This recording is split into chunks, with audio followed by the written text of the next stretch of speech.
తలలు ఉంచినట్లయితే ప్రార్థనతో ప్రారంభించుకుందాం. ప్రేమగల తండ్రి, కృపగల ప్రభా, జీవంగల నాంచివాధిపతి, నీ బంగారు పాదాలకి వందనాలు, స్తోత్రాలు. ఆశ్చర్యకరుడా, ఆశ్చర్య కార్యాలు చేసే గొప్ప దేవా స్తోత్రం. కీర్తనీయమైన మా దేవుడు, మీరే వెలుపలలో మీ వంటి వారు లేరు అయ్యా.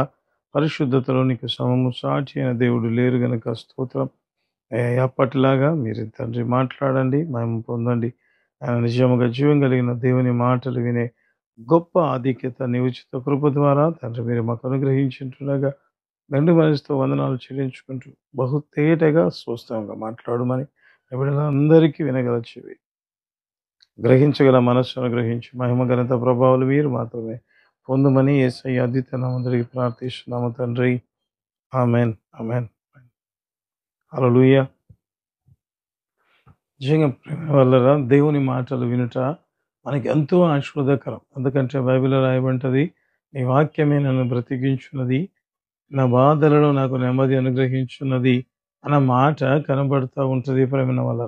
అంటే అనేక సార్లు కృంగిపోయిన స్థితిలో ఉన్నప్పుడు కూడా మనల్ని ఏది బ్రతికించేది లేవనెత్తేది అంటే ఆయన మాట ప్రేమ వల్ల. హల్లెలూయా.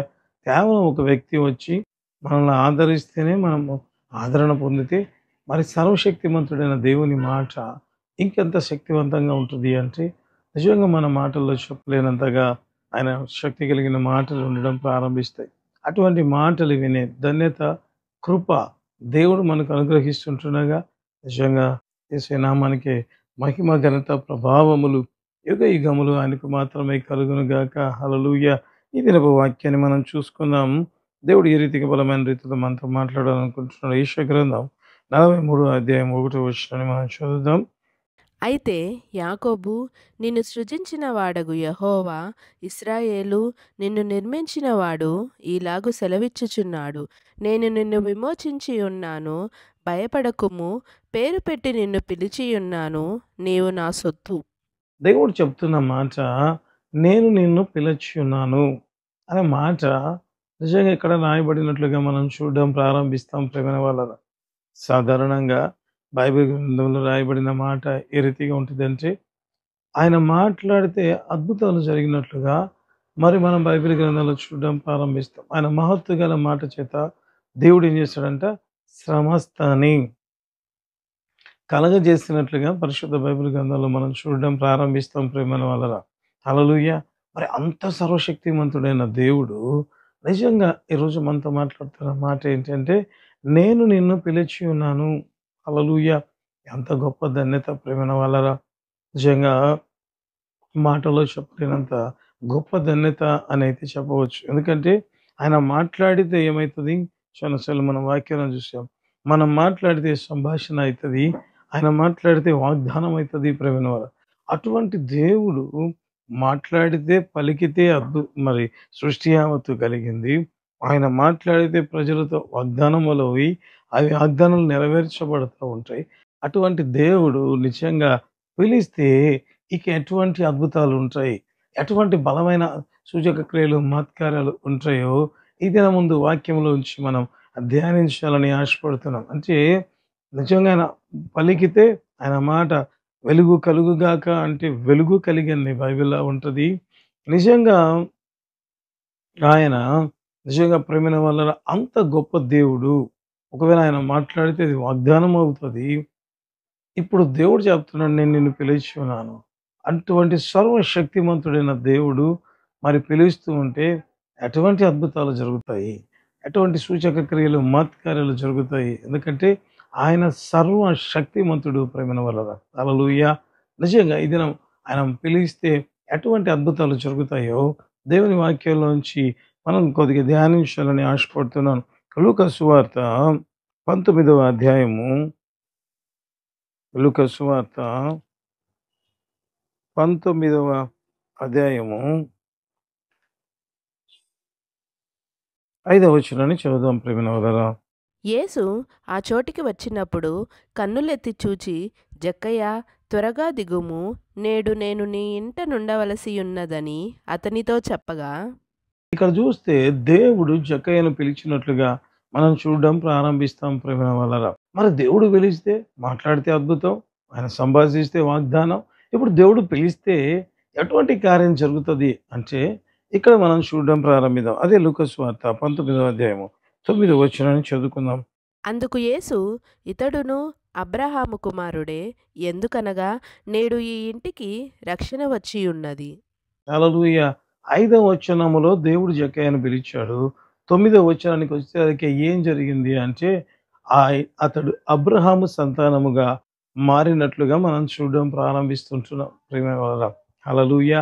నిజంగా దేవుడు పిలిస్తే నిజంగా 4 వచనాలు లేకపోతే ఆ కొద్ది సంభాషణలోనే ఏం జరిగింది అంటే ఎవరైతే తన జీవితంలో ఉన్న ఆశీర్వాదాన్ని కోల్పోయి ఉన్నారో, ఎవరు? జక్కయ్య తన జీవితంలో ఉన్న ఆశీర్వాదాన్ని కోల్పోయి నిజంగా అబ్రహాము సంతానముగా పిలువబడే అబ్రహాము మరి సంతానం అంటే యూదులే కదా! యూదులలో పుట్టి కూడా ఆ వారసత్వాన్ని పోగొట్టుకున్నాడు. పాపం చేస్తే బైబిల్‌లో రాయబడింది. ఇస్సాకు వలననేది నీ సంతానం. ఆఫ్‌కోర్స్ ఇస్సాకు వలనమైన దాంట్లోనే ఈ వ్యక్తి ఉన్నాడు. అయితే ఎందుకంటే పాపము చేస్తే ఆ వ్యక్తి వాగ్దానానికి వారసుడు కాదు ప్రియమైన వాళ్ళ. ఒకవేళ బైబిల్ గ్రంథంలోంచి కూడా ఒకవేళ మనం చూస్తే పాపం చేసి నా కుమారుడు ఏమంటాడు? అయ్యా నీ కుమారునిగా అనిపించుకుంటకు నాకు యోగ్యత లేదు అన్నాడు. అంతేనా? సో ఇక్కడ కూడా ఎప్పుడైతే జక్కయ్య పాపం చేశాడో, ఎందుకంటే బైబిల్‌లో రాయబడి ఉంటది.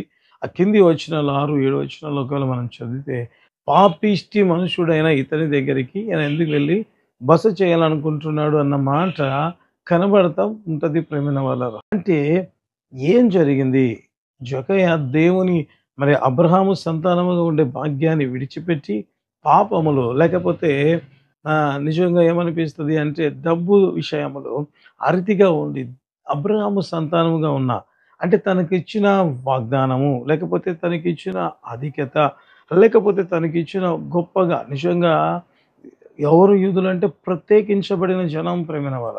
యావత్ ప్రపంచంలోనే యూదులు ఎవరు అంటే ప్రత్యేకించబడిన జనం.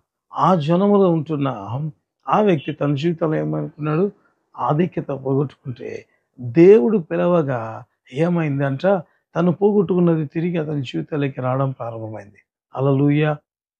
ఎంత గొప్ప దేవుడు ప్రేమైన వాళ్ళరా. నిజంగా నాకు అనిపిస్తది. ఏదైతే తన జీవితంలో పోగొట్టుకొని లేక ఎన్ని రోజులైందో అది పోగొట్టుకొని అయితే ఎప్పుడైతే దేవుడు పిలవడం ప్రారంభించాడో తాను పోగొట్టుకున్నది తిరిగి తన జీవితంలో పొందుకోవడం ప్రారంభించాడు. మీరనొచ్చు బ్రదర్ ఆ ముందు మధ్యలో జరిగిన సంభాషణ ఒకవేళ ఉంది గదా!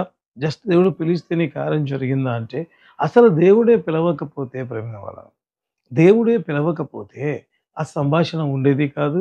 అతడు మారు మనసు పొందేవాడే కాదు ప్రేమైన వాళ్ళు. తన తప్పు తను ఒప్పుకునేవాడే కాదు.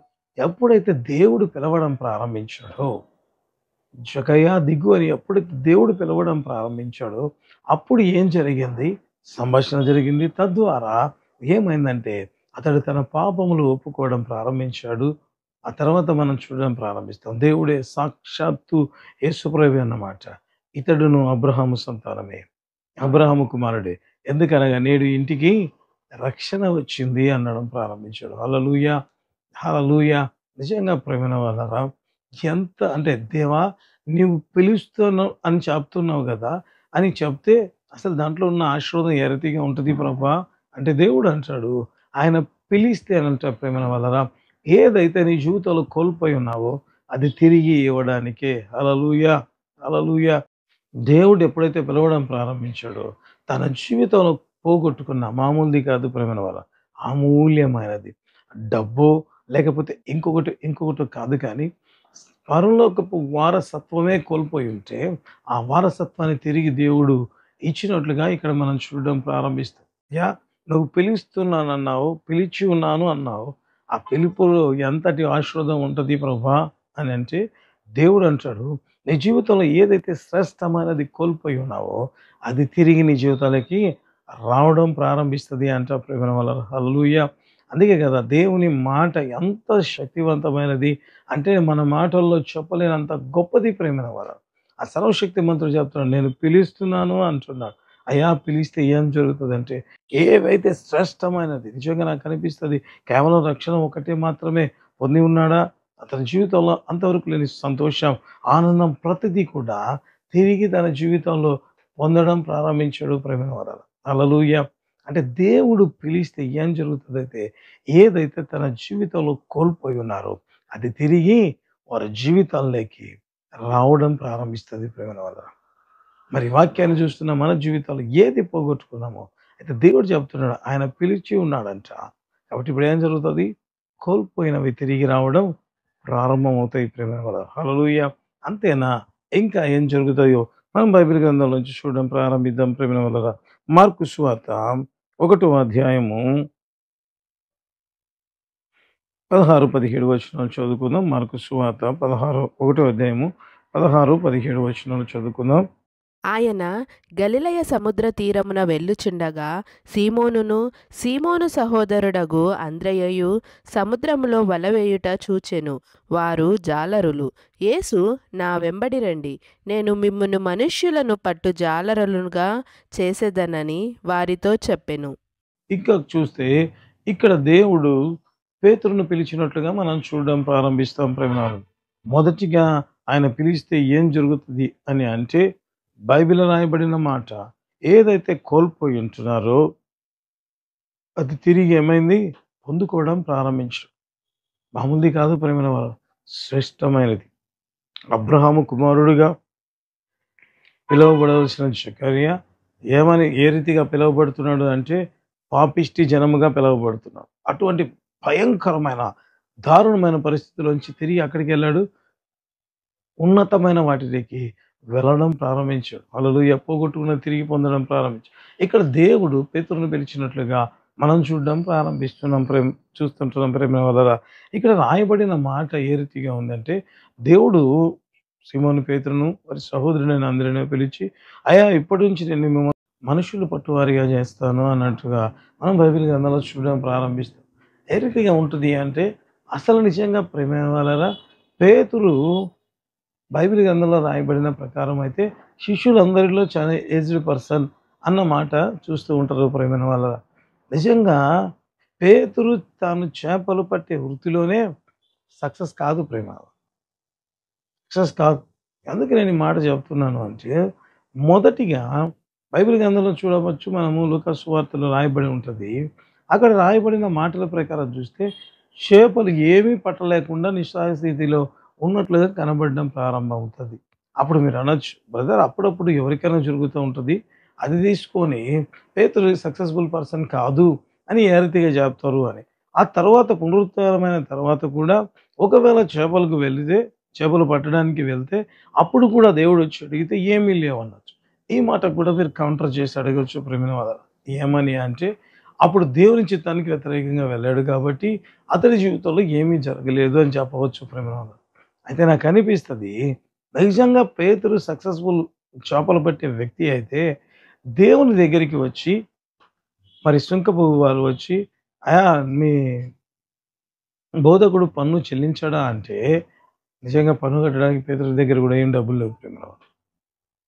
అంటే ఎంత దయనీయమైన పరిస్థితిలో ఉన్నాడంటే తాను సక్సెస్ఫుల్ కాదు కాబట్టి తాను చేపలు పడుతూనే ఉన్నాడు. ఒకవేళ అతను సక్సెస్ఫుల్ అయ్యే బిజినెస్లో మంచిగా చేపలు పట్టి ఎక్కువ ధనం ఉన్న వ్యక్తి అయితే బైబిల్లో రాయబడి ఉంటుంది కదా, నిజముగా యాకోబు యోహాను గురించి రాయబడిన మాట జీతకారుల దగ్గర తన తండ్రిని వదిలిపెట్టి వెళ్ళిపోయారంట ప్రేమైన వాళ్ళ. అంటే పేతురు తాను మాత్రమే వేస్తున్నాడు. అంటే అంత సక్సెస్ఫుల్ మ్యాన్ కాదని చెప్పొచ్చు ప్రేమ. మరి ఇటువంటి వ్యక్తి నీ దేవుడు ఇప్పుడు పిలుస్తూ ఏమంటున్నాడంటే అయ్యా నువ్వు మనుషులు పట్టు జాలరైతావు. ఎట్లా ఉంది? ఆల్రెడీ అసలు చేసే వృత్తిలో చాలా సీనియర్ మోస్ట్ అయి ఉండి కూడా సక్సెస్ఫుల్ కాని వ్యక్తి ఇక తనకు తెలియని దాంట్లో సక్సెస్ అవుతాడా? అసలు హైలీ ఇంపాసిబుల్ కదా ప్రేమ వాళ్ళ. ఎందుకంటే తను కొన్ని సంవత్సరాలుగా దాంట్లో మరి చేస్తూ ఉన్నాడు. చేపల వేట మరి చేపలు పడుతూ ఉన్నాడు. కానీ దాంట్లోనే తనకి ఎక్స్పీరియన్స్ ఎక్కువై లేకపోతే విస్తారంగా సంపాదించలేకపోతే మరి ఏమీ లేని అసలు ఎక్స్పీరియన్సే లేని కొత్త దాంట్లోకి దేవుడు చెప్తాను నేను నీ మనుషులు పట్టు జాలలుగా చేస్తాను అన్నాడు. హల్లెలూయా! హల్లెలూయా! నిజంగా ప్రేమిన వాళ్ళరా దేవుని మాట ఏ రీతిగా ఉంటుంది అంటే అసలు సక్సెస్ఫుల్లే కాని వ్యక్తి తాను చేస్తున్న వృత్తిలో అయితే దేవుడు ఎప్పుడైతే పిలిచాడో పేతురు ఎంత సక్సెస్ అయ్యాడు అంటే నిజంగా ప్రేమ వల్ల బైబిల్ గ్రంథంలో చూస్తే రాయబడి ఉంటది. పేతురు మొదటి ప్రసంగంలో 3000 మంది ప్రభుని అంగీకరించినట్లుగా మనం చూడడం ప్రారంభిస్తాం. ఆ తరువాత రెండవ ప్రసంగంలో దాదాపుగా 5000 మంది పట్టుబడినట్లుగా మనం చూడడం ప్రారంభిస్తాం ప్రేమ వల్ల. హల్లెలూయా! అంటే తాను ఒకవేళ నాకనిపిస్తది చేపలు పట్టినప్పుడు కూడా ఎప్పుడు కూడా ఇన్ని వేల చేపలు ఒకవేళ పట్టి ఉండడేమో ప్రేమ వల్ల. ఇన్ని వేల చేపలు తను ఎప్పుడు కూడా పట్టి ఉండడు. అయితే ఒక్కసారి నిలబడి మాట్లాడుతూ ఉండగా 3000 మంది ప్రజలు పట్టుబడ్డారంట. ఆ తర్వాత ప్రసంగం చేస్తే అద్భుతం జరిగిన తర్వాత 5000 మంది పట్టుబడిరి అన్నమాట. విన్నగా వాక్యం విన్నవారి గురించి కాదు ప్రేమవల. ప్రభుని అంగీకరించిన వారు లెక్క చెప్తున్నాం ప్రేమవల. హల్లెలూయా! అంటే నిజంగా నాకు అనిపిస్తది. ఒకవేళ ఎన్ని సంవత్సరాలు చేపలు పట్టాడో ఒక్కసారి వల వేసినప్పుడు నిజంగా అన్ని వేలు చేపలు ఎప్పుడు పట్టి ఉండడు ప్రేమ. అయితే ఎప్పుడైతే దేవుని పిలుపు అందుకొని నిజంగా దేవుని పిలుపు అందుకొని ఏ రీతిగా చేపలు పడితే ఒకసారి 3000 రెండోసారి 5000 అంత మాత్రమే కాకుండా ఎంతటి బిజియెస్ట్ పర్సన్ అయ్యాడో కొంచెం పేతురు గురించి మనం చూడడం ప్రారంభిద్దాం ప్రేమైన వారు. అంటే అంత నిజంగా సక్సెస్ కాదు. ఇంకొకటి బైబిల్ గ్రంథంలోంచి ఒకవేళ మనం చూస్తే పేతురు పెద్దగా ఎవరికి పరిచయం ఉన్న వ్యక్తి కూడా కాదని చెప్పొచ్చు. ఎందుకు బ్రదర్ ఈ మాట అంటున్నారు అంటే, యోహాను వెళ్ళి ఆ ప్రధాన యాజకుని వారి దగ్గరికి వెళ్ళి యోహాను వెళ్ళి ఆ ప్రధాన యాజకుని ఇంటి ద్వారం దగ్గర ఉన్న వారితో మాట్లాడి పేతురుని లోపలికి పిలుచుకు వెళ్ళాడు ప్రేమ. పేతురుకు పెద్దగా పరిచయాలు. ఆ చిన్నది కూడా చూసి నువ్వు యేసుతో కూడా ఉన్నవాడవు కదా అని సాధారణంగా యేసు ప్రభుతో ఉన్నప్పుడు జస్ట్ అప్పుడు మాత్రమే కొంచెం ఐడెంటిఫై అయ్యాడు. అంతకుముందు ఏమాత్రం ఐడెంటిఫికేషన్ కాదు అని కూడా చెప్పవచ్చు. అటువంటి వ్యక్తి జీవితంలో అంటే మొదటిగా చేపలు వేసి వల వేసినప్పుడు ఎప్పుడు వేల మంది పట్టలేదు. ప్రసంగంలో అంత సక్సెస్ అయ్యాడు. ఇంకా చూస్తే గుర్తింపు లేని వ్యక్తి జీవితంలో ఏ రీతిగా దేవుడు కార్యాలు చేశాడో ఈరోజు మనం చూడడం ప్రారంభిద్దాం. ప్రేమ అపోస్తల కార్యాలు 9వ అధ్యాయము 36 నుంచి 38 వరకు ఉంటున్న దేవుని వాక్యాన్ని చదువుదాం. అపోస్తల కార్యాలు 9వ అధ్యాయము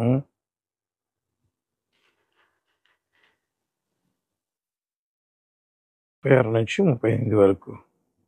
మరియు యొప్పేలో తబిత అను ఒక శిష్యురాలు ఉండెను. ఆమెకు భాషాంతరమున దోర్కా అని పేరు. ఆమె సత్క్రియలను ధర్మకార్యములను బహుగా చేసియుండెను.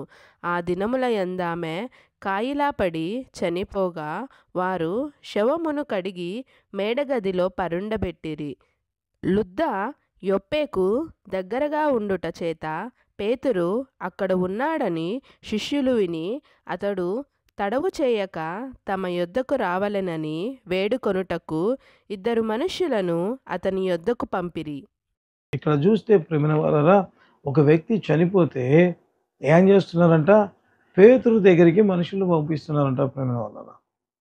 అయ్యా పేతురు, నిజంగా నువ్వు ఆ ప్రాంతంలో ఉన్నావని తెలుసుకొని ఎంత ఆశ్చర్యం ప్రేమైన వాళ్ళరా. దేవుడు ఎక్కడి నుంచి ఎక్కడికి తీసుకెళ్ళాడు.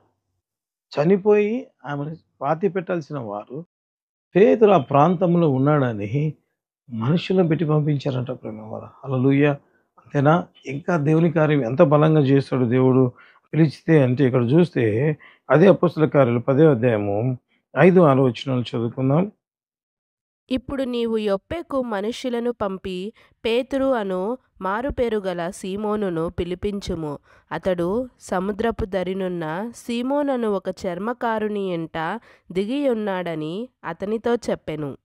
ఇక్కడ చూస్తే పేతురు ఎంతగా దేవుడు పిలిస్తే ఆస్వాదించబడ్డాడంటే సాక్షాత్తు దేవదూత వచ్చి మరి ఇటలీ పట్టణంలో శతాధిపతికి చెప్పినట్లుగా మనం చూడడం ప్రారంభిస్తాం. అయ్యా ఒకప్పుడు ఏమీ లేదే, అసలు ఫెయిల్యూరే, ఎప్పుడు వలేసినా 1000 చేపలు, 2000 చేపలు, 3000 చేపలు ఎప్పుడు పట్టలేదే. అయితే ఎప్పుడైతే దేవుడు ఏ రీతిగా ఉంది అంట ప్రేమల వలన ఒక్కసారి ప్రసంగంలో 3000, రెండో ప్రసంగంలో 5000 అంత మాత్రమే కాకుండా చనిపోతే పేతురును పిలిపించాలని ఇక్కడ చూస్తే సాక్షాత్తు దేవదూత దిగి వచ్చి అయ్యా పేతురును పిలిపించుకోవాలని ప్రారంభించారు. హల్లెలూయా! ఎంతటి ట్రెమెండస్ మార్పు ప్రేమవారు. అంటే దేవుడు పిలిస్తే ఎంతటి ఆశీర్వాదం. అంతేనా? ఇంకా మనం చూడడం ప్రారంభిద్దాం. అది మరి అపోస్తల కార్యాలు 10వ అధ్యాయము 44వ వచనం కూడా చదువుకుందాం ప్రియమైనవారా. పేతురు ఈ మాటలు ఇంకా చెప్పుచుండగా అతని బోధ విన్న వారందరి మీదికి పరిశుద్ధాత్మ దిగెను. హల్లెలూయా! నాకనిపిస్తది ఇంకా కృప ఎక్కువై. ప్రసంగం చేస్తే అక్కడ పట్టుబడ్డారు. ఆ తర్వాత చూస్తే చచ్చిపోయిన వాళ్ళ దగ్గరికి పిలుచుకొని వెళ్ళడం ప్రారంభించారు. ఆ తర్వాత చూస్తే దేవదూత చెప్తా ఉంది పేతురుని పిలిపించుకొని వాక్యం చెప్పించుకోండని. ఆ తర్వాత చూస్తే ప్రేమైన వాళ్ళరా బైబిల్ గ్రంథంలో రాయబడి ఉంటది. వాక్యం చెప్తుండగా పరిశుద్ధాత్మ దేవుడు దిగడం ప్రారంభించాడు. హల్లెలూయా! ఎంతటి ఆశ్చర్యకార్యం ప్రేమైన వాళ్ళరా. అంతేనా? ఇంకా దేవుడు ఎన్ని కార్యం చేశాడంటే అదే అపోస్తల కార్యంలో 5వ అధ్యాయము 15వ వచనం కూడా మనం చదువుకుందాం. అందుచేత పేతురు వచ్చుచుండగా జనులు రోగులను వీధులలోనికి తెచ్చి వారిలో ఎవని మీదనైనను అతని నీడ అయినను పడవలెనని మంచముల మీదను పరుపుల మీదను వారిని ఉంచిరి. మరియు యెరూషలేము చుట్టునుండు పట్టణముల జనులు రోగులను అపవిత్రాత్మల చేత పీడింపబడిన వారిని మోసుకొని కూడి వచ్చిరి. వారందరూ స్వస్థత పొందిరి. హల్లెలూయా! ఎంతటి గొప్ప కార్యం ప్రియమైన వాళ్ళరా. నిజంగా నాకు అనిపిస్తది. అయ్యా! నీ పిలుపులో ఎంత శక్తి ఉంటది అంటే కోల్పోయిన వాటిని ఎవడు ఇస్తాడు. ఆ రెండవది చూస్తే ప్రియమైన వాళ్ళరా ఆయన పిలిస్తేనంట ఏ రీతిగా ఉంటది. అసలు ఫెయిల్యూర్ లైఫ్ సక్సెస్‌ఫుల్‌గా తాను ఎరగని దానిలో సక్సెస్‌ఫుల్‌గా ఎట్లా సక్సెస్? హైలీ సక్సెస్ ప్రియమైన వాళ్ళరా. హల్లెలూయా! ఎంత సక్సెస్ అంటే ఇందాక మనం చదువుకున్న ఒకసారి వల వేస్తే, ఒకసారి ప్రసంగిస్తే 3000 మంది, మరొకసారి ప్రసంగిస్తే 5000 మంది. అయ్యా! చనిపోతే పేతురు గావాలి, పేతురు గారి ప్రార్థన గావాలి అన్నారు.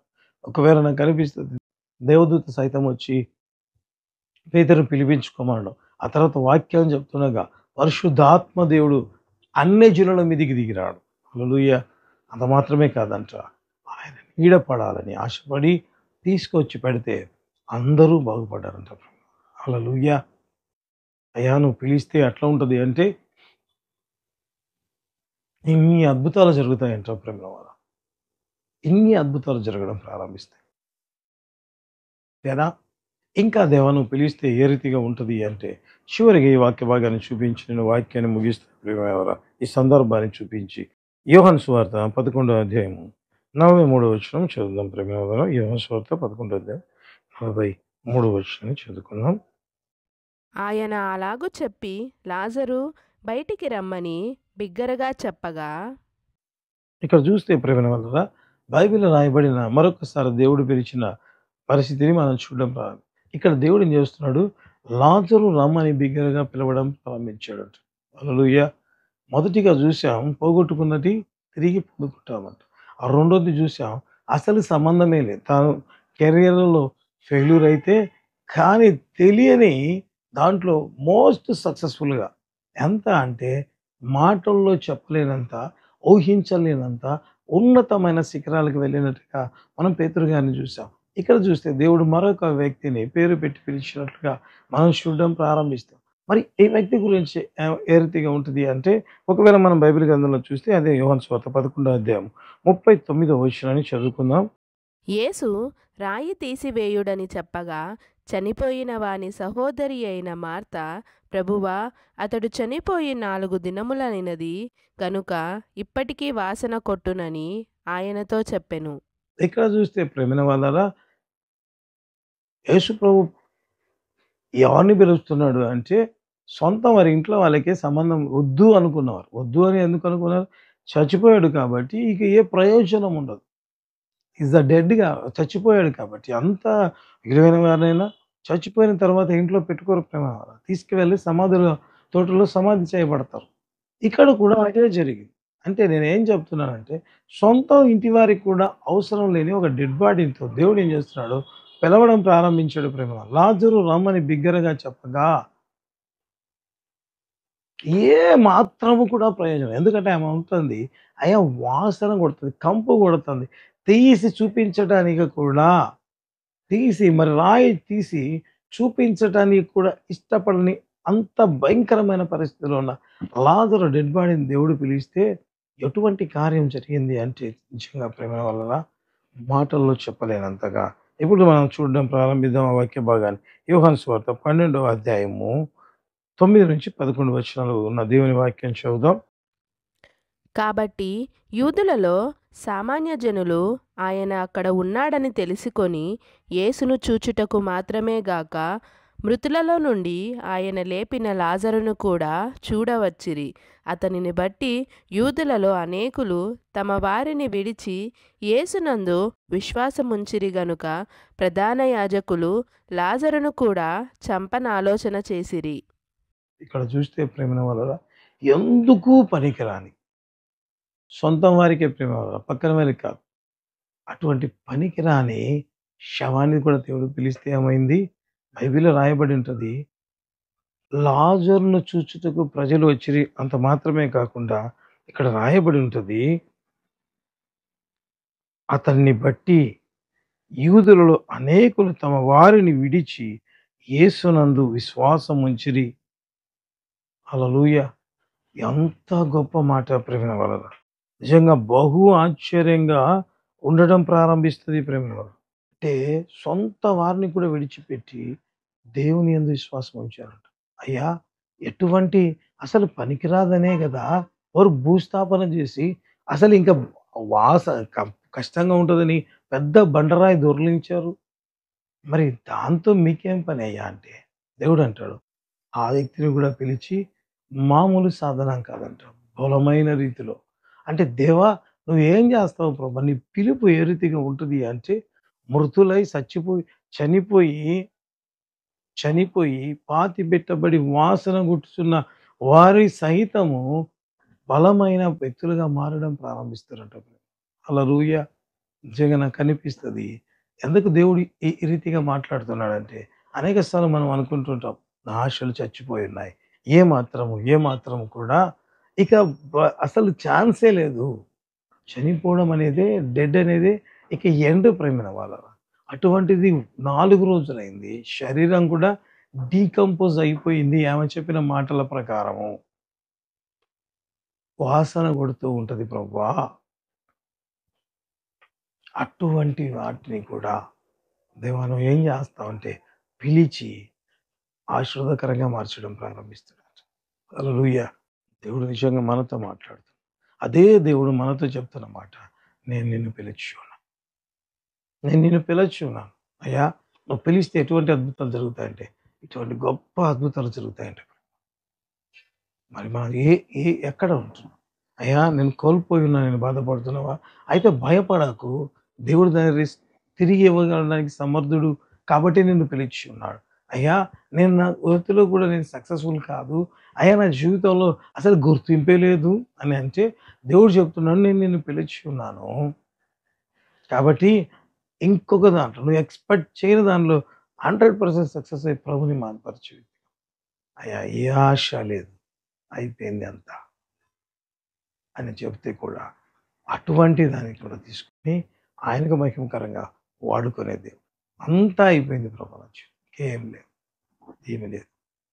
అయినా కూడా దేవుడు చెప్తున్నాడు, పిలిస్తేనంట అంత అయిపోయిందని మనం అనుకోవచ్చు. అయితే ఆయన పిలిస్తే అదే లాజరును బట్టి చచ్చిపోయి భూస్థాపన చేయి కంపు కుడుతున్న వ్యక్తి, అసలు ఇంట్లో వారికి సైతం పనికిరాని వ్యక్తి ఏమయ్యాడంట, అతన్ని బట్టి అనేకులు యేసునందు విశ్వాసం ఉంచి తన సొంత వారిని విడిచి విశ్వాసం ఉంచారంట. హల్లెలూయా! అటువంటి సర్వశక్తిమంతుడు నిజంగా ఎన్ని అద్భుతాలు ఆయన పిలుపులో దాగి ఉంటుండగా ఆ దేవుడు నిన్ను పిలుస్తాడు. ఇంకా నీ జీవితంలో ఏమి పోగొట్టుకున్నావు, నీ జీవితంలో ఏది పోగొట్టుకున్నావు తిరిగి అది ఇవ్వడానికి. లేకపోతే నేను సక్సెస్ కాదు, ఐడెంటిఫై లేదనుకుంటున్నావు. సక్సెస్సే కాదు, ఐడెంటిఫై అన్ని ఎవ్రీథింగ్ ఇవ్వడానికి. మిగతావాడు అనుకుంటే బైబిల్లో రాయబడ్డది, అపోస్తల పాదముల దగ్గర స్థిరాస్తులు అమ్మి ఆయన పాదాల దగ్గర పెట్టింది. హల్లెలూయా! అటువంటి కార్యం ఎందుకు పనికిరానని సొంత వారి చేత సహితం నెట్టివేయబడి ఇటు మాకు అవసరం లేదు అని చెప్తున్నారా? అయితే దేవుడు మీతోనే మాట్లాడుతున్నారు. దేవుడిని మిమ్మల్ని పిలుస్తున్నాడు. హల్లెలూయా. కాబట్టి పిలిస్తే ఏమవుతుంది అంట, మీరే చూడొచ్చు. లాజరును చూచుటకు ప్రజలు వచ్చారు. ఆ లాజరును బట్టి ప్రభువునందు విశ్వాసం ఉంచారు. హల్లెలూయా. అంత గొప్ప కార్యాలు జీవితంలో చేయడానికే ప్రభు నిన్ను పిలిచి ఉంటున్నాగా. ధైర్యం తెచ్చుకుందాం. నిజంగా అటువంటి ఆశీర్వాదాలన్నీ దేవుడు మనకి ఇవ్వడానికి సిద్ధంగా ఉంటుండగా తలలోంచి ప్రార్థన చేయడం ప్రారంభిద్దాం. దేవుడు అటు కృప మనందరికీ సంపూర్తిగా అనుగ్రహించును గాక. ఆమె తలలోంచి ప్రార్థన. ప్రేమగలిగిన తండ్రి, కృపగలిగిన ప్రభు, జీవగలిగిన నా జీవాధిపతిని బంగారు పాదాలకి వందనాలు యేసయ్యా. ఆశ్చర్యకరుడుగా ఆశ్చర్యకార్యాలు చేసే గొప్ప దేవుడుగా మీరుంటున్నందు బట్టి వందనాలు. నీ ప్రేమకై కృపకై వందనాలు అయ్యా. నీ మాట తేనె కంటే జుంటు తేనె ధార కంటే అతి మధురమై ఉంటుండగా నాయన సమస్యలిన జీవితాలలో అయ్యా నా జీవితం ఇంతే, అయ్యా నేను కోల్పోయినాను, తిరిగి సంపాదించుకోగలనా? లేకపోతే నేను అయ్యా గుర్తింపు లేని సక్సెస్ఫుల్ లేని వ్యక్తిని, నేను తిరిగి సక్సెస్ లేక నడిపించగలను. గుర్తింపు లేని వ్యక్తిని తిరిగి గుర్తింప పొందగలనా? లేకపోతే ప్రభా సొంతం వారికి సహితం పనికిరాని వ్యక్తిగా మారిపోయి ఉన్నానా? అయినా కూడా తండ్రి మీరు చెప్పిన మాట మీరు పిలిచి ఉన్నారు కాబట్టి వారి జీవితాల్లో ఆశీర్వాదాలు కలిగాయి. అదే దేవుడు అదే దేవుడు వై ప్రభు అయ్యా వాక్యం విన్న ప్రతి బిడ్డలో మిమ్మల్ని మీరు ప్రత్యక్షపరచుకోమని ప్రార్థన.